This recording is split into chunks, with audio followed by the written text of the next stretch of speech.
Altered Carbon is a mind-bending dystopian sci-fi series involving body swapping, immortality, and the depraved super-rich. It touches on virtually every issue affecting people today, including AI, and while you have to concentrate on watching Altered Carbon, it is not a show that you need to be a genius to understand.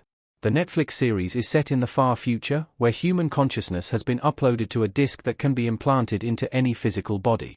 Takeshi Kovacs is placed in a new body at the request of a billionaire, who needs him to solve his murder. What follows is a twisty sci-fi thriller, which was then ruined by Season 2. Altered Carbon Season 1 is a modern sci-fi masterpiece. Sci-fi is a versatile genre, from the bleak near-future Black Mirror to the outlandish Doctor Who. Altered Carbon is in the middle, set in a world that has many of the same problems as ours, and adds some new ones. The best sci-fi shows of all time are often character-driven to avoid them becoming style over substance, and Altered Carbon takes this approach in Season 1. While Takeshi is a fantastic action hero and both Joel Kinnaman and Will Yoon Lee play him well, Altered Carbon's supporting characters are better than its lead.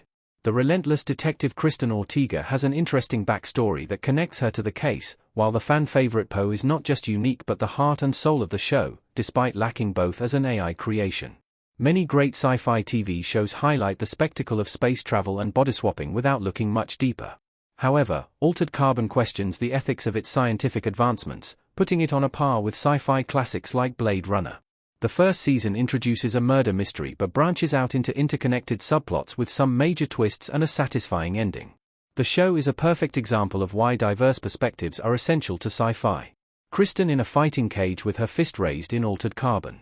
While one criticism of Altered Carbon is that Kristen is a stereotypical Latina character, this is not necessarily accurate in the context of the show.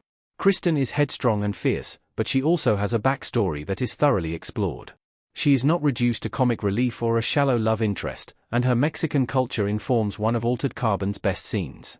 The episode in which Kristen's family celebrates Dia de los Muertos is one of the best in Altered Carbon. The family prepares traditional food while discussing their differing opinions on bringing people back from the dead.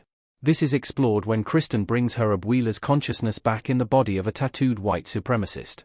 This side plot is both hilarious and powerful. Altered Carbon allows the diverse cultural experiences of its main characters to inform the story. This is relatively rare for sci-fi, which often has characters who grow up on the same spaceship or are different alien species. Featuring existing cultures and perspectives is essential for the future of sci-fi, and Altered Carbon shows how effective this can be. Altered Carbon tells a surprisingly empowering story. Lizzie looking confident in Altered Carbon. Altered Carbon can be extremely dark, featuring characters with enough money to both buy and hide their depravity in Head in the Clouds, a secret island-like club in space. That said, Liz's story embraces the escapism aspect of sci-fi, presenting her as a traumatized young girl who gets the gory revenge that many other characters only dream of. Liz's story may not be realistic, but it is cathartic and part of a greater story within Season 1.